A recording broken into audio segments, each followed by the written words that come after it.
At the moment, they look like a team who should feel like they can beat a good Juventus team. And from there onwards, perhaps the draw will open up and they should rank among the real favourites to win this competition. Hello there, Juventus are facing Manchester City in the last game of the group phase of the FIFA Club World Cup before the round of 16. The Bianconeri have already qualified for the next stage of the tournament, so the game against Pep Guardiola's team will only determine who is going to end up at the top of the table of the group stage.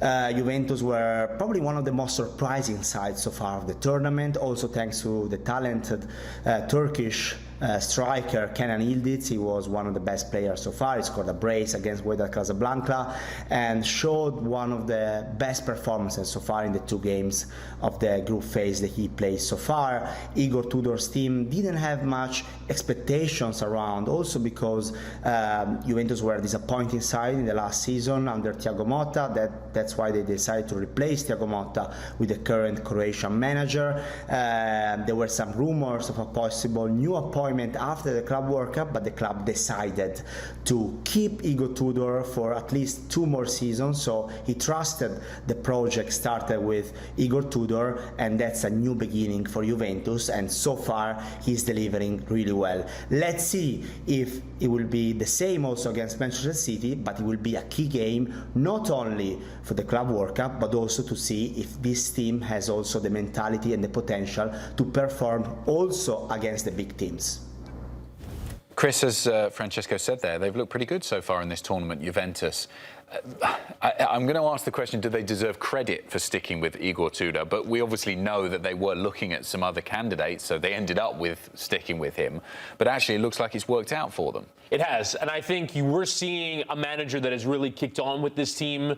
They had some up and down periods in the close to the Serie A season. They eventually get over the line and qualify for the Champions League, which was his #1 goal, which activated another year in his contract. I don't think he would be here if they hadn't finished in 4th by beating Venezia on that final day. But yeah, I don't think that they deserve a lot of credit here. I think this is something they have kind of tripped into. I think this is something that, to be fair, Igor Tudor has been very philosophical about and saying, I'm not sticking around. He's been very principled in going, I'm not sticking around unless just to manage this tournament unless you guarantee me some kind of future at this club, and so they must have. But they went for Conte, they went for Gasperini, they were trying to get better in theory, but Igor Tudor is a man who's got knowledge of the football club, that has a decent track record in his previous stops, albeit they were shorter lived than he might have hoped. But I think Tudor is actually a really decent appointment, especially for the group of players that they have. They've got young, energetic legs that can go at their opposition, they can press, they're good on the ball, and I think you're seeing the best from Chico Concacaf, who might have left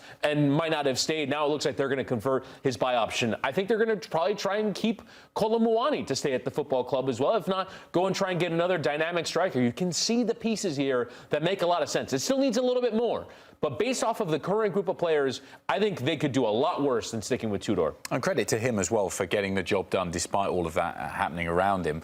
Here's James Benge on the Manchester City side of things going into this big game. 2 games into the Club World Cup and things are going quite well for Manchester City. It has been a relatively sedate progress through those opening 2 games, beating Al Ain 6-0 after a 2-0 win against Wydad de Casablanca. Pretty good games and really encouraging to see that several of their new signings have settled in quickly. Ryan Aït-Nouri in particular made a point of saying that he feels like he's already easing himself into life at Manchester City.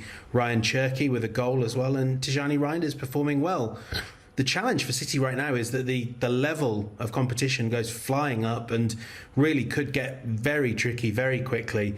If they don't beat Juventus in the final round of group stage games, there's a good chance they'll run into Real Madrid.